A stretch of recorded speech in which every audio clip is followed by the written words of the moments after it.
right. So welcome everybody. Steve Cady here at Bowling Green State University with the Doctorate in Organizational Development and Change in our Symposia series. And just a little bit about our program is our focus of our program and our doctorate is on the notion of professional joy, how people find and live their calling through thought leadership and maximizing their career potential. Barry is a perfect example of that in terms of developing and creating content that makes a difference while he sleeps with his books and his articles and all those kinds of things that he shares out there and does in the world. So Barry, thank you for being a thought leader in your work. It's a model to our students who all aspire to do and have an impact like you have.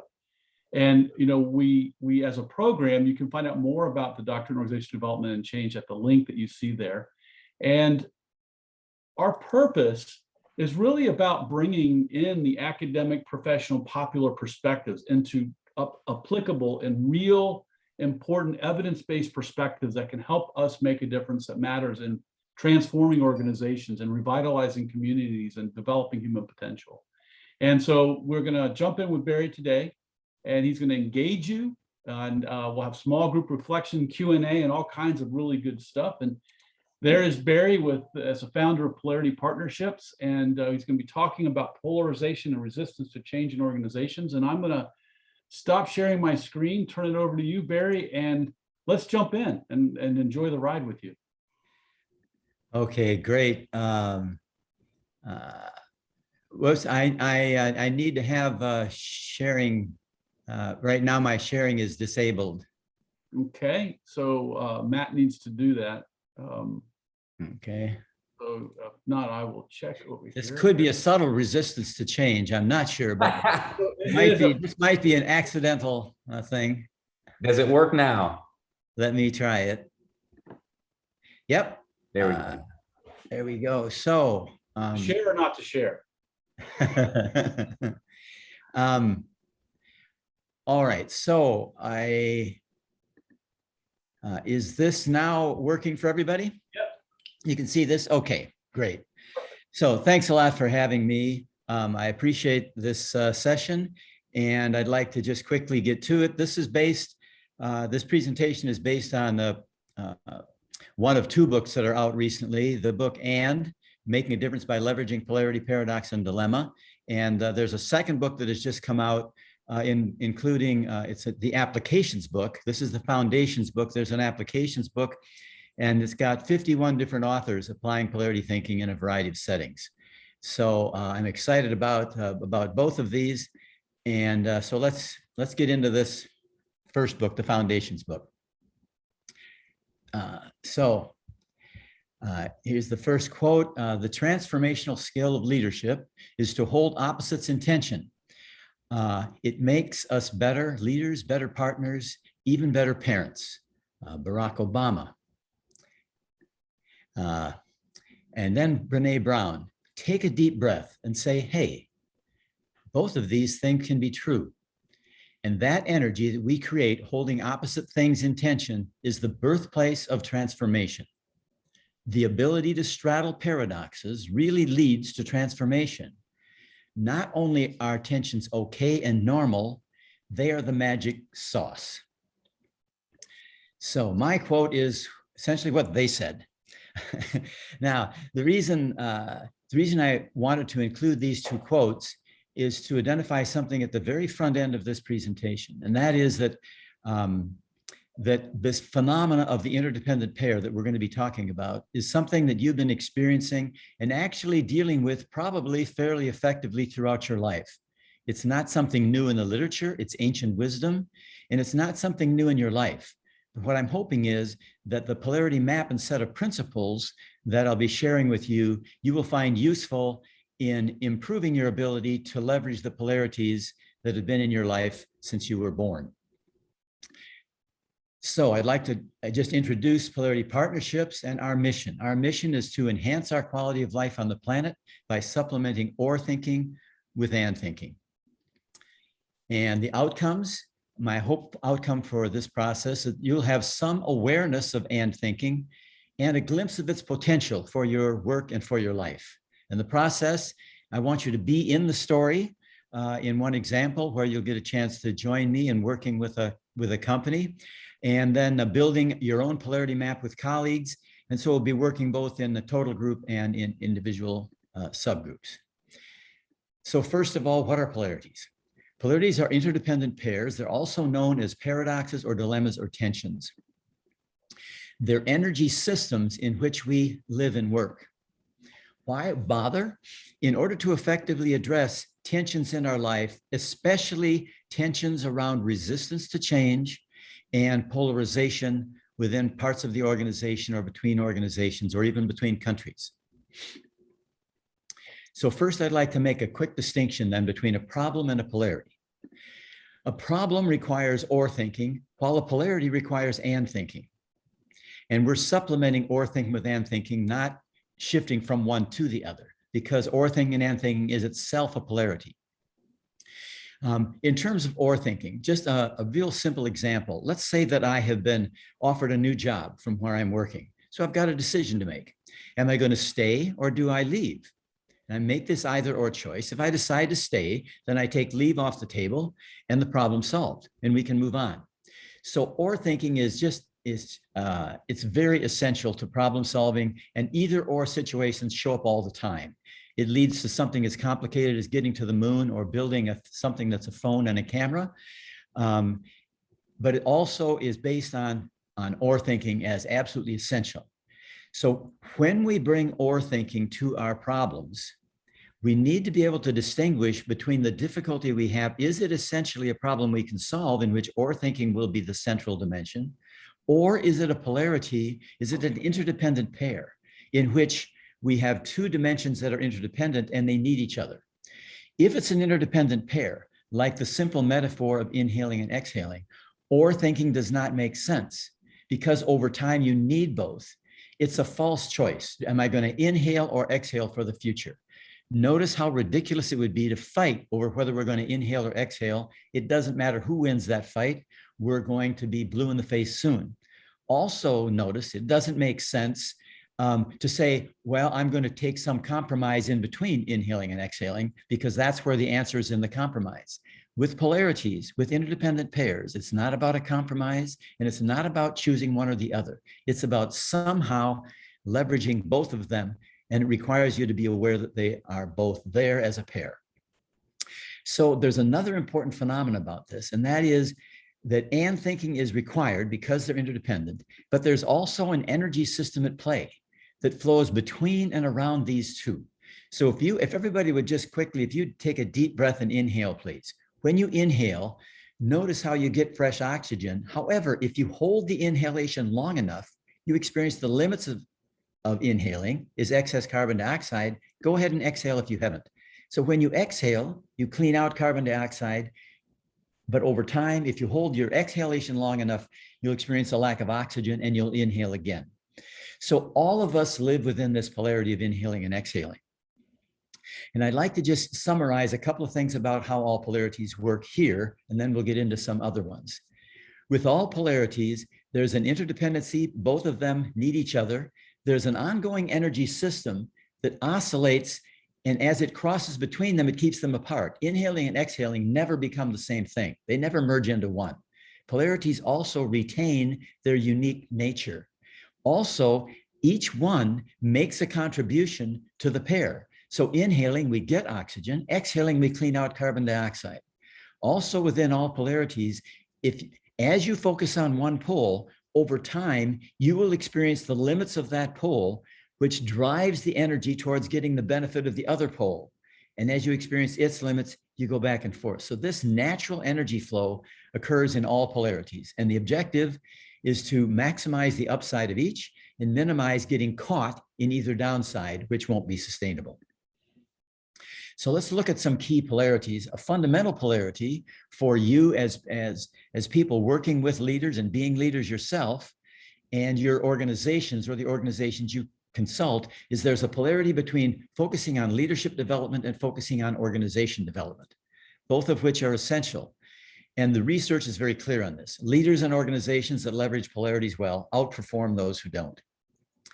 And an example of a key polarity, I'd like you to think of a leader that you know and he or she or they is really, they're really good at leadership in your opinion. So I'd like you to get a person in mind. Now, my suggestion is that one of the things that makes this person be effective as a leader is that they're able to be some combination of clear and flexible. Because if they were only clear without being flexible, they would be experienced as rigid, and that would undermine their leadership. If they were flexible without being clear, that they would be ambiguous, and that would undermine their leadership. So somehow they've learned over time the benefit of being clear and the benefits of being flexible. And they're less likely to be experienced as either rigid or ambiguous. And that combination contributes to their effective leadership.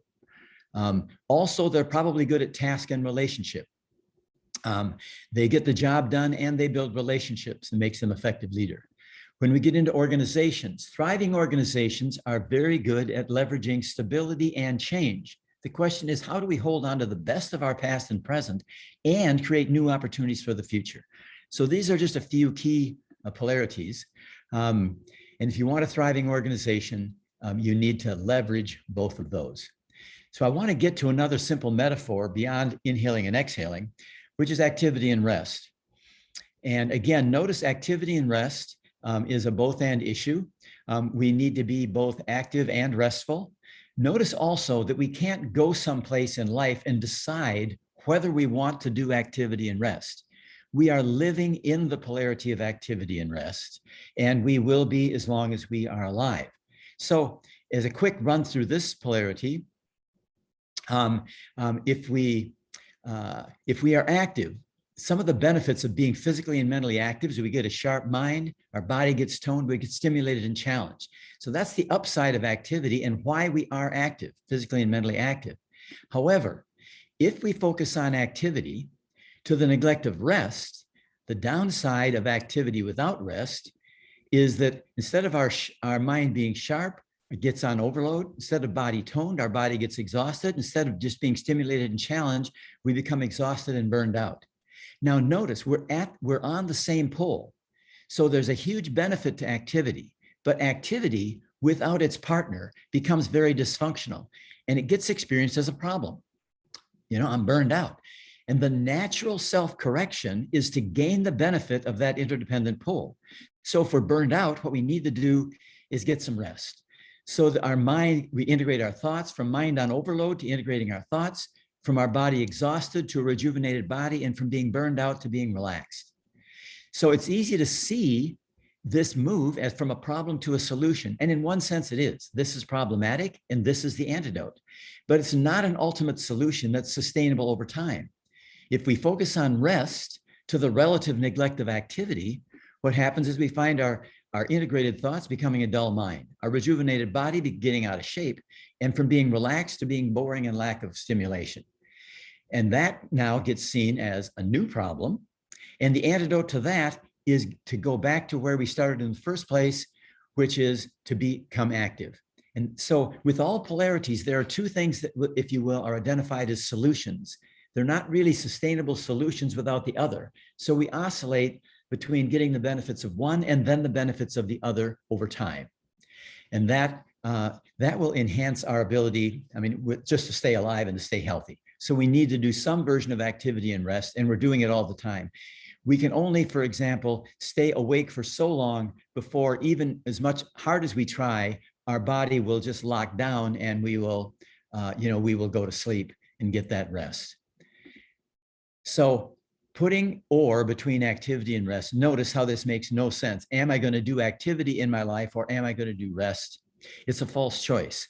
With all polarities, there's a false choice between the two poles.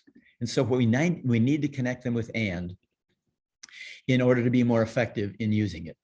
So I'd like to talk next about using still activity and rest. I'd like to talk about the whole notion of leveraging a polarity. Well, what do we mean when we say we've got this polarity, we should leverage it? Let's suppose that you want to run a marathon.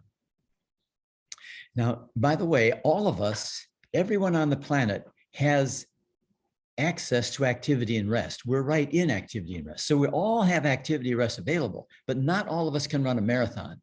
So let's look at a polarity map for a second in relation to that. If we see this there's a deeper fear, I can't run a marathon. but what if I want to run a marathon? If so, I need to be intentional. And let's say you and I, we want to run a marathon. So we engage in a 6-month process, a training regimen to get ourselves ready to run a marathon. It will include being intentional about the polarity of activity and rest. So in terms of getting the benefits of activity, what's the benefit? Excuse me? Did somebody say something? I'm sorry. Okay. I think somebody accidentally. Oh, okay, no problem. So with activity, the benefit of activity in terms of wanting to gain this greater purpose of running a marathon is it increases your endurance. And so what we look for is action steps to get this upside. What would an action step be to increase our endurance? We could run further each workout day. So we get an action step to get this upside. But we also know that muscles actually build on the rest cycle, assuming we've been active. Muscles will build on the rest cycle. So what do we do to make sure our muscles build from our activity? We create adequate downtime between workouts. So with all polarities, if you want to leverage them, you need to see them as a polarity, appreciate that there will be an upside to each, and then you have action steps to make sure you get both of those upsides. Now, we also know with all polarities, there will be a downside to each. And so there's a downside to activity without any rest. It's actually muscle injury.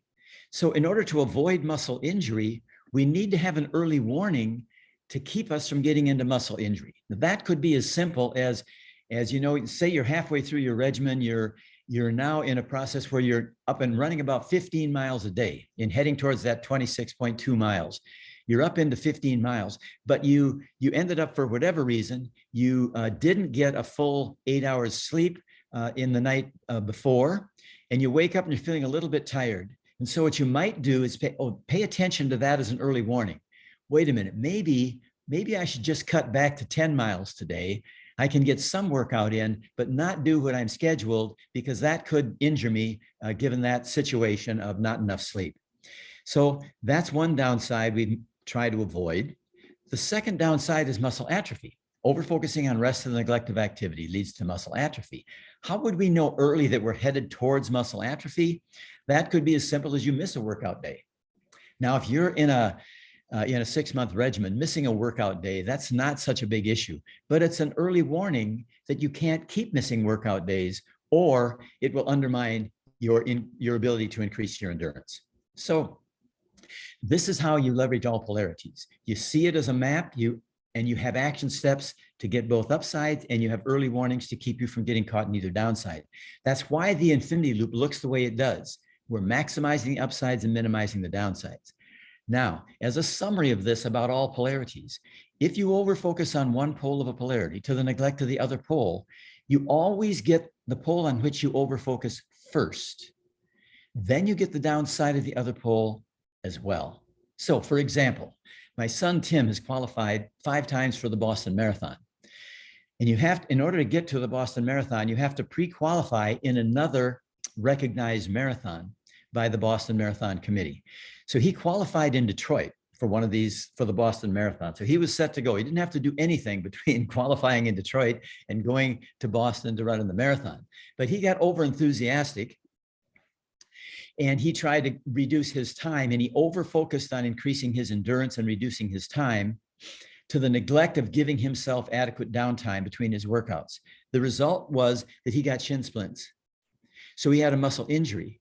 So first, he has the muscle injury, but second, now he's laid up in bed because of the condition, his physical condition. So now he has both a muscle injury, and he gets to have muscle atrophy because he's laid up and he can't run the marathon. So these are just a couple of points about all polarities. So what we need to do is maximize both upsides and minimize the downsides. So it looks like that. And we can run a marathon. We do that by having action steps and early warnings. So what I'd like to do now is, given that understanding, I'd like to just explain our SMALL process for leveraging all polarities. And SMALL is an acronym for seeing, mapping. SMALL is for seeing. So we need to see that we've got a polarity. Once we've seen it, we need to map it. What are those upsides and downsides? What's our greater purpose and deeper fear? Once we've mapped it, we can assess how well are we doing? How good are we at getting both upsides and minimizing the downsides?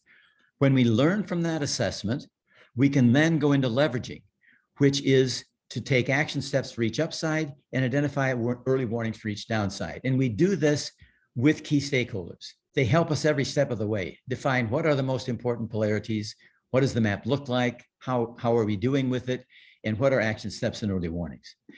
So what I'd like to do now is share with you a chapter in the book, and is chapter 5 about organizations. And here's where you get to participate. And I'd like you to imagine that you're on a phone call with me.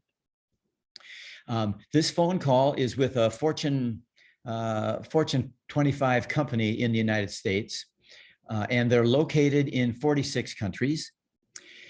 And you're invited to lead a half a day with the top 250 people that are located in these 46 countries. They're bringing them all to the United States to do a leadership development and recognition process. So people are being brought because of their contribution to this company. And so it's a celebration of what they've done, but also they've built in a leadership development process opportunity for all of them. And you're invited to introduce polarity thinking to them for a half day of the conference. So on the phone, this is a few months before the actual conference, you're on the phone with them, and there are 3 people on the phone: the chief operating officer, the chief learning officer, and the head of the design team that is planning this 5-day leadership celebration and development program. So on the phone, they say, well, Barry, we want you to know who else is presenting before you and after you, want to share about the conference. But the first thing we want you to know is the theme for the conference, and it's leading through values.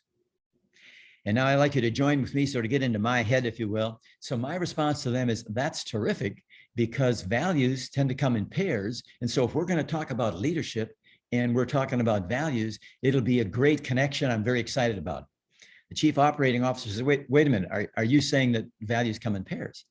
And I say, yes, sir. So when I work with organizations, if they're just starting, if they're just in their initiative stage, I encourage them to just put their values in pairs. If they already have a set of values, then I just work with them in looking at their list of values, and we look at each value in the set, and we see if the value that they've got, if they're not in pairs, we look for a value, each of the values, and we say, well, is there an interdependent pair to that value that's in the values list? So for example, if they had, inhaling as a value, or if they had activity as a value, what I'd look for in the list, if they had inhaling, I'd look for exhaling in their value system. Or if they had activity, I'd look for rest. If they didn't have that pair, what I'd suggest to them is that they add it. Not because I've got anything against inhaling or anything against activity, but you need the other pair. So his response was, wait a minute. If you're going to be messing with our values in front of our top 250 people, I want to know what you would do with them. So here's our values. So he shares his values and the values of this company. And one of their values is autonomous business units. Now, if you're located in 46 countries, it makes a lot of sense that you would value having some autonomy for those business units in order to function well. So I look at, I see autonomous business units, and I'm looking for another value that would be an interdependent pair to autonomous business units to keep them from becoming vulnerable to an overfocus on autonomous business units, to neglect of that sister polarity or that partner. And why am I doing this? Is because I want to give them a competitive advantage. So what I'd like you to do in 5 seconds is I'd like you to enter words in the chat room. We're not looking for sort of one correct word, but we're looking for a general type of value, a general organizational value that would be important to also have in their value system to be a partner with autonomous business units, to keep autonomous business units from becoming a problem. What would you suggest would be some kind of values or arrangements in the organization that would be important to have? 5 seconds, go. And would you read out what's in the chat room so that I don't have to? Matt, could you read out what's showing up in the chat room? Yep. I'm seeing accountability, transparency, corporate governance, collaboration. Uh-huh. Centralized. Yeah. Centralized Yep. operations, Okay. empowerment. Okay. Terrific. Now, exactly. Any of those things would work. Notice that thematically, there's kind of a cluster here. I put it in sort of a parallel language. So autonomous business and integrated business units, but you could have centralized, coordinated, integration, collaboration. You can have anything there that would be important. Now, none of those words that you suggested or that I put here showed up. And I pointed that out to them. It was pretty obvious. I mean, they had autonomous business units and nothing like centralized, coordinated, or whatever showed up. So he says to me, well, Barry, what do you make of our value system? And I said, well, I notice you don't have anything like integrated, centralized, or coordinated. And I said, your organization is experiencing or will experience the following dysfunctions. And you can help me with this. So what are the negative results from over-focusing on autonomous business units to the neglect of integrated business units? 5 seconds. Matt, just read out what's showing up in the chat room. What do we got? Silos. Mm-hmm.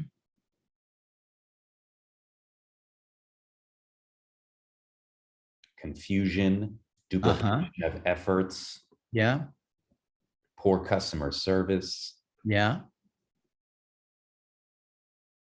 Dysfunction, cultural challenges. Okay.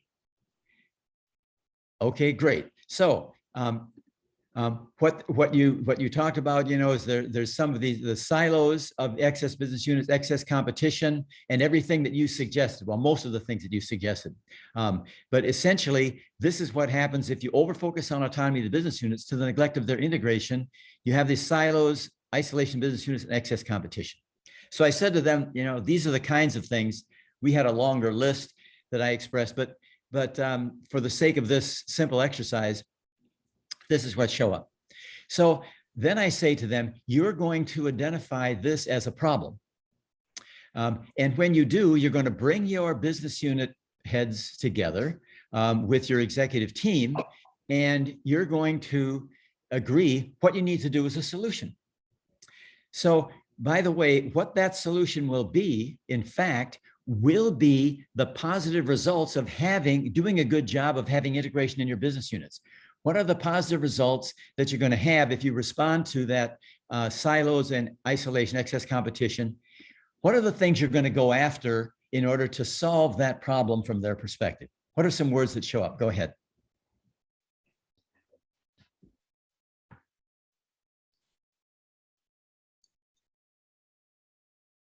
Coordination. Balance. Yep.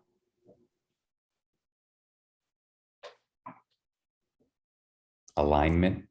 Yep. Communication. Yep. Ownership. Business Yep. that makes connections and information sharing. Yeah, exactly. Okay, great. So what I suggested, and again, notice there's a cluster of information you talked about here, which would be the upside of that system. So we're going from silos and isolation of the business units to integrate those business units. We're going from excess competition to more collaboration and mutual support, communication, coordination, etc. So that's the upside.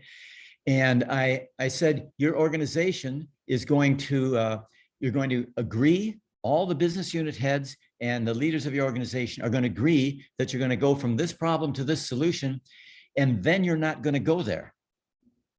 Now, there's silence on the end of the phone, and I wait, for a second, and I say, hello, and a gruff voice comes back. It's the chief operating officer, and he says, who have you been talking to?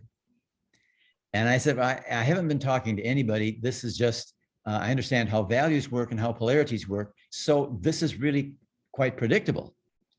And he said, wait a minute. I understand how from our having autonomous business units as a value, we'd be vulnerable to silos and excess competition. And I also understand how you would identify that we're going after collaboration and integration. But did I hear you correctly when you said we're not going to walk our talk? And I said, yes, sir. And he said, well, I want to know how you knew that, because 2 years ago, I held that meeting with the head of every business unit internationally and with the whole executive team. And we agreed to the person that that's where we're going to go. And we have hardly moved an inch in 2 years. I want to know how you knew we weren't going to walk our talk. And I said, well, that's why I'm coming to spend some time with you. But essentially, this is what I would know. I would know, first of all, that they would see it as a problem with a solution. They were not likely to have a polarity lens, and they would see it as a problem with a solution. And they would use the elements of typical gap analysis. Gap analysis has the following elements. It has a problem or some difficulty with the present state. Then it has a solution or an idealized future state. And then the third thing it has is a strategy to bridge the gap between the problem and the solution, or the present state and the preferred future. On a polarity map, that's that strategy to move that direction. That's where the energy wants to go. We create action steps to do that. So this is what's at play from a polarity perspective. They're aware of a downside. They want to move to this upside, and they think is all we need to do is have action steps to do it. But the problem is that there are things missing which are obvious when you see a polarity map. There's something they're holding on to, which is the upside of autonomous business units that caused them to put autonomous business units in their value in the first place. So what would be the positive results from doing a good job of allowing autonomy for your business units, especially if you're located in 46 countries? So what's the positive results here? 5 seconds, go. Adaptability. Mm-hmm. Competence. Yep. Attention to local customs, laws, etc. Local Yep, culture. exactly. Yep, exactly. Unique solutions for unique markets, cross-selling. Yep, exactly. Okay, so there's great upsides. All of those things fit. This is what they valued in the company, that entrepreneurial initiative, speed and responsiveness, responding to unique situations like people mentioned in the chat. This was what they valued, which is why they put autonomous business units in their value system. They love it so much, they didn't even have anything over here within their value system. So it set them up for going after this, but over time, being vulnerable to this downside. So if you value entrepreneurial initiative and speed and responsiveness at 99 on a 100 scale, you'll want to avoid losing it. And so what's down here is the loss of entrepreneurial initiative and speed. So what would that look like? What would be the negative results from over-focusing on international business, integrated business units to the neglect of autonomous business units? What do we got here? What's the fear? Bureaucracy, less flexibility. Yep. Yep, exactly. So bureaucracy and red tape is slow and unresponsive, less flexibility. So notice you are able to fill this out and diagnose a Fortune 100 company or Fortune 25 company, actually in the United States, and understand what's going on. And this is what we did with this. So they saw it as a polarity in terms of the seeing, mapping, assessing, learning, and leveraging. When we got together in our oh, by the way, this energy wants to go this direction. So that's the conflict in the energy. The resistance to the change was coming from an energy that wanted to avoid this and embrace this. So if you can do both of those things, then it gives you a competitive advantage. So when we got together in the company, with the 250 people, we got together in table groups of 6. They all generated this polarity map together. And then what we did was we were aware that in the system, this was their preference, and they'd be holding on to this, and they were wanting to avoid this. So the energy in the system was this direction. So in order to move to these action steps, the first thing we did after they had generated the maps as a table group is we asked them to generate action steps. What are we doing or could we do to get the upside of this pole? And then what are we doing or could we do to make sure we get the upside of this pole? And then what are early warnings that we want to avoid here? And then what are early warnings here? And thus we end up taking care of this energy system in both places. And that led to a competitive advantage. So I'm concerned here about the time. Let me do just real fast. I'm going to do a movie of this. So we went through this process of seeing, learning, and leveraging. And I want to just give you a quick summary of chapter 7 in the book. in which the autonomous business units and the part pole could be seen at the national level, at the country level. Any country could be freedom. And if you overfocus on freedom, you get a problem, and the solution is to gain equality. But what's missing is you're looking at freedom as at gaining equality as a solution. And what's missing is the other, what you're trying to avoid is this loss of freedom. And this other pole is equality. I'm sorry for this. But the point here, I was just doing this right before the session. So this would be freedom and equality, the part and the whole, autonomous business units and integrated business units. But the point here is, as a country, if we experience gross inequality in our country, which we're experiencing, and we want to move towards gaining equality, we need to pay attention to we need to pay attention to that other pole of freedom and equality, of freedom. I'm sorry, this should be equality. It should be equality on this pole. And so we need to pay attention to those. So anyway, in the last minute, I messed this one up, but the notion, this would be equality here. So freedom and equality becomes the upside of that pole.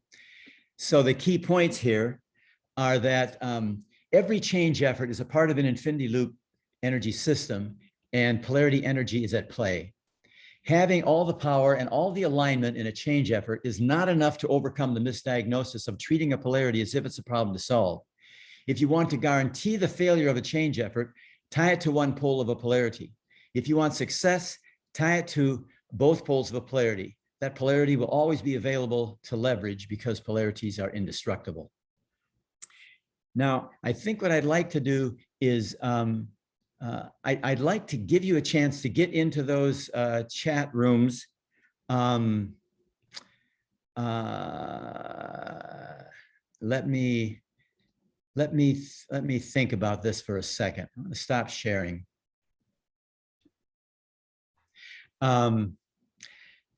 So it took me longer to get through this first part than I had hoped. The introduction got a little bit long at the front end. And so I'm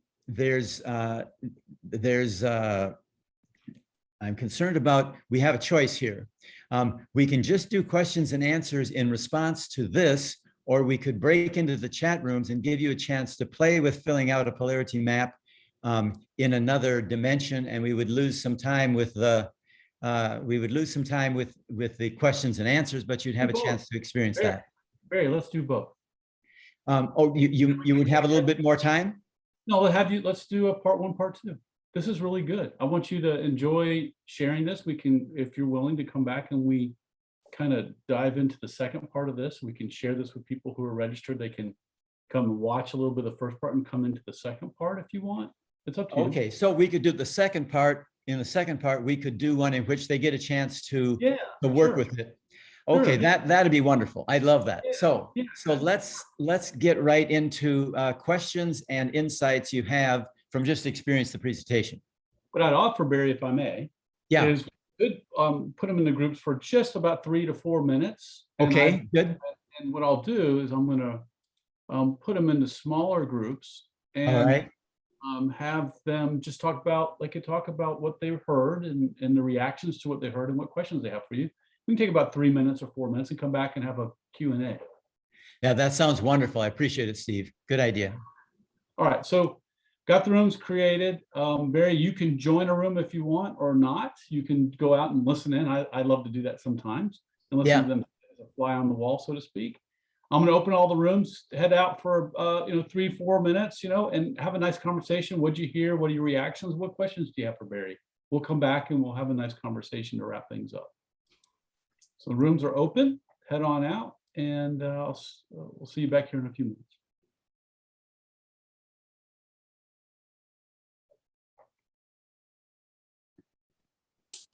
Well, I don't think you really need me to join a group, Barry, unless you would like me to. Oh, no, that's good. Okay, yeah.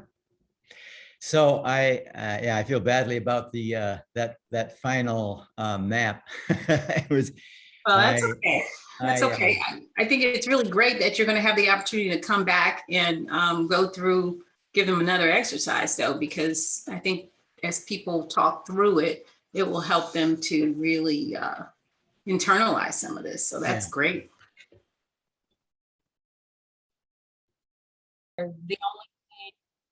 The only thing is competition. So I remember running up and down the halls of my residence hall to other people because we all lived in the same area as part of this cohort thing. And what'd you get? What'd you get? Well, the answer was cooperation, not competition. So this is striking a very old chord for me.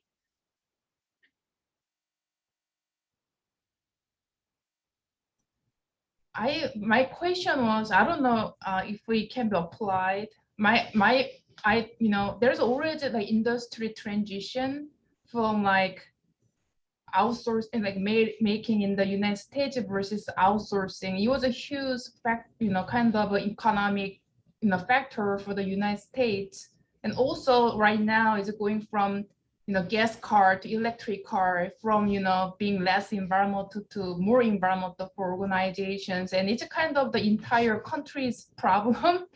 So I don't know how I can approach it. I tried to map this idea into that thing, but I couldn't really figure it out how to map it really well and effectively on that, using that framework. So it was my question.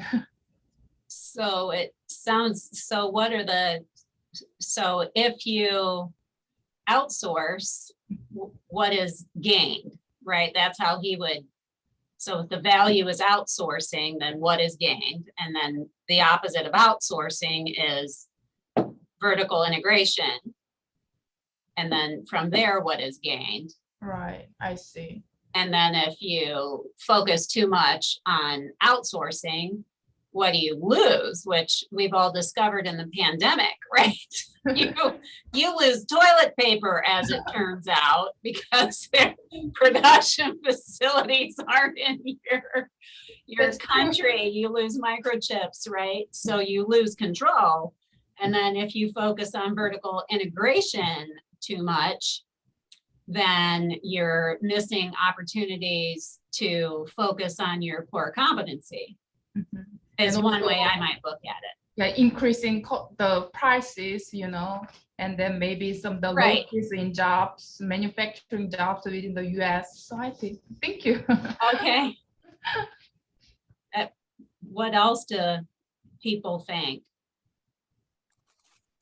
That's why I wanted to do the map real bad. I wanted to jump in, but. Correct. I'm saying probably doing the replay of the video itself and really walking more slowly through the concepts, because it's a relatively newer concept to me. And I'm one who learns very slowly. I need to be able to actively participate and grasp it. But the concept of the outsourcing, Soo Young, I'm just curious, outsourcing has shifted, right? There was this whole talk about outsourcing, and now just the culture itself, the popular opinion is now made in America, right? Outsourcing is now looked as the bad guy, but a few years back, it was the good guy. So does that equally change the map concept based on the time, on the period in time? So I think, to me, what you're seeing is that they would talk about overemphasis on the side of the polarity. That's what you're seeing. Like we overemphasized outsourcing together. Right. Hey, Matt. Hi, I'm just jumping around. Yeah.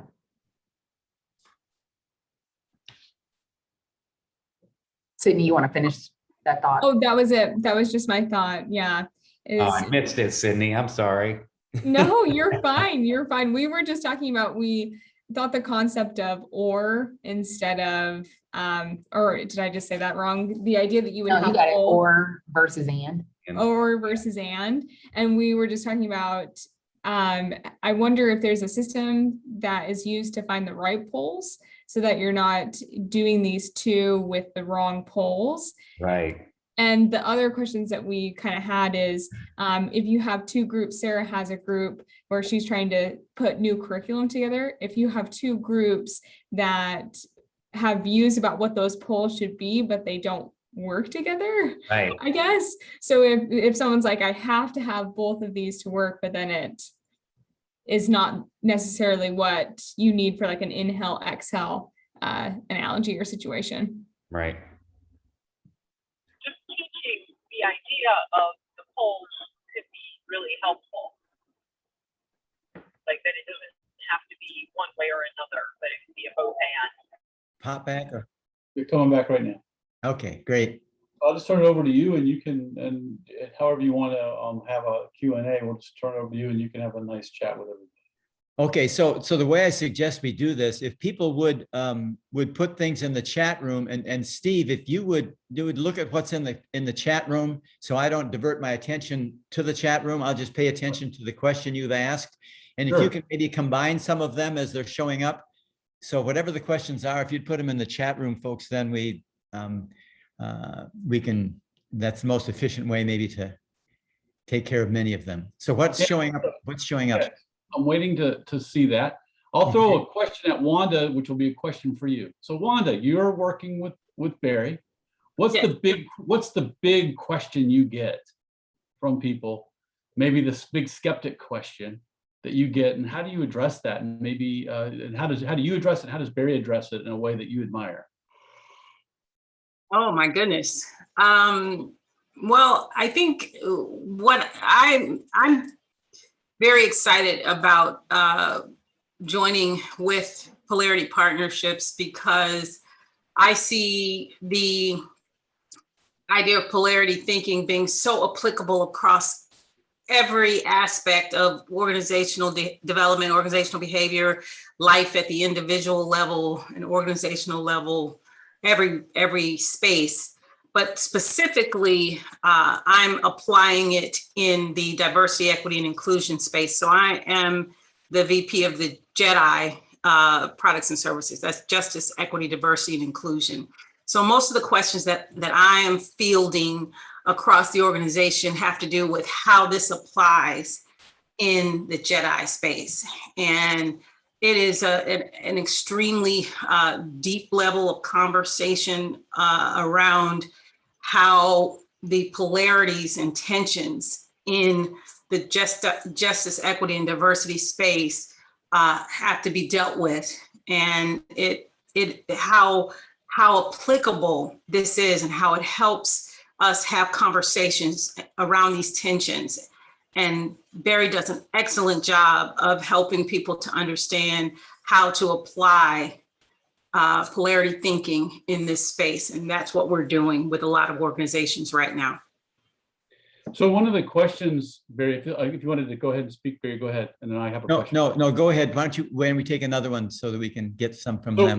So one person said, really, how is there ever a problem or an issue that can't fit into polarity thinking? And another person asked a question about how do you deal with the C-suite and really deal with some of the helping them to process it and embrace it, even though they might be challenged by it. Yeah, so let me respond to both of those really quickly. So there are tons of problems that we have to solve, and so if you put solving problems and leveraging polarities as a polarity itself, there are times when polarity thinking is not useful because it's essentially a problem to solve, and so you need to solve it. So there's millions of problems that we solve every day, and so the question is this particular issue, this area of tension, this disagreement, is it essentially a problem to solve, or is it essentially a polarity to leverage? And if it's a polarity to leverage, at that point, then we engage a polarity map, and we need to see both upsides and both downsides. So so that we teach how to make that distinction, and it's a relatively straightforward at one level. If it's a problem to solve, there will be two dimensions that need each other over time. So that what you're looking for is there an interdependency?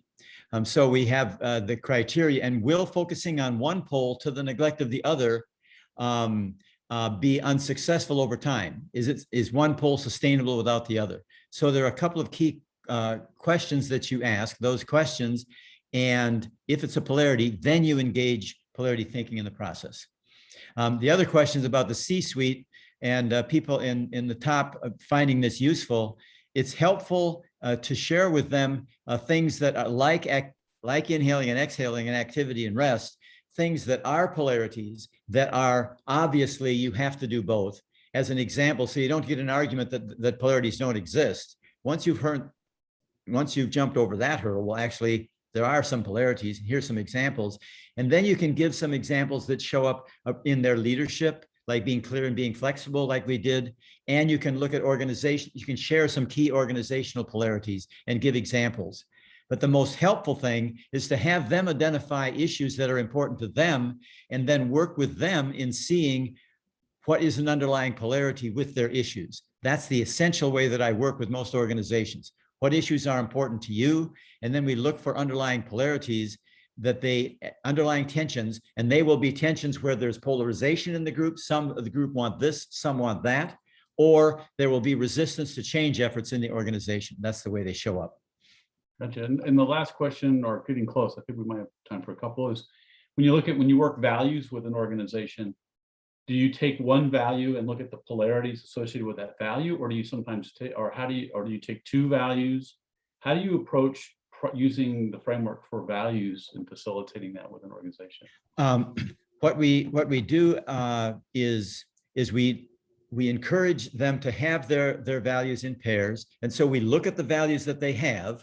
And so one possibility is that you've got a value that shows up and its pair shows up within their value system.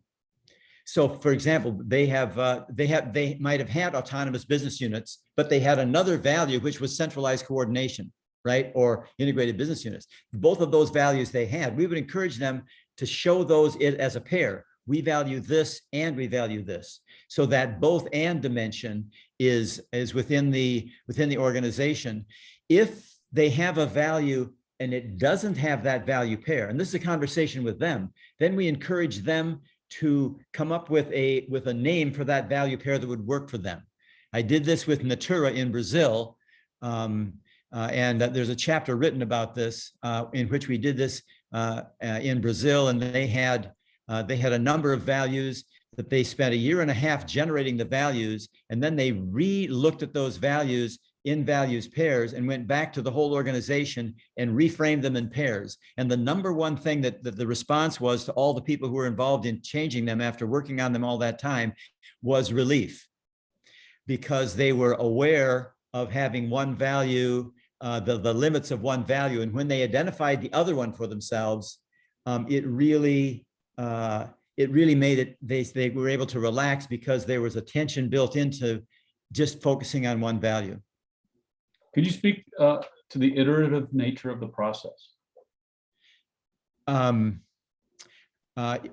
Well, if you're talking, the process will go through that normal infinity loop. That's what that process looks like. Over time, you will embrace one pole and then the other pole. Organizations do this over time without it being intentional. So for example, you'll have an organization that will work heavily on centralized coordination and initiatives on centralization. And then what will happen is over time, they experience the limits of centralization and now they want to go to decentralization. And sometimes they do it with a whole new leadership. And so they go to decentralization, which helps them temporarily. And then they experience the downside of decentralization. And 3 or 4 years later, they get another leader and go back to centralization. So that's one example of how it's iterative. When we meet again, I will share with you examples of what we've just talked about here. And one of them is about organizations that are entrepreneurial as they initially start, but if they hold on to an entrepreneurial pole to the neglect of the administrative leadership pole, they experience the downside of entrepreneurship and the organization usually goes under. That's why a lot of startups don't continue. So they get into an administrative leadership to complement that entrepreneurial leadership. The problem is when they get to administrative leadership, they can lose that entrepreneurial that entrepreneurial advantage, and they get the downside of administrative leadership. And that's the essence of Mary Ulbean's book on complex adaptive systems, that you need entrepreneurial and administrative leadership in order to be effective and sustain an organization as being vital over time. We can talk about that in the next session. That's great. So a parting gift from all of you, as we say bye, is to put in the chat, what's your takeaway? What's something you're taking away? So as we go, just type into the chat before you leave, a takeaway, something that shifted for you that you got from today's session. And we'll be sending out an email inviting you to the next session along with a link to the recording. So thank you everybody for coming today, and bye for now.